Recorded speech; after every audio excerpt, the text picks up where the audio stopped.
के कैसे मनाई बिताई हो।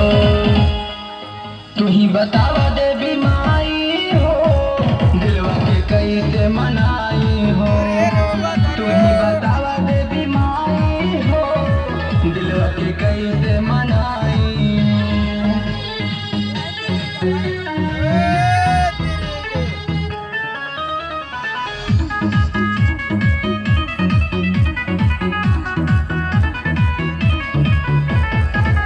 याद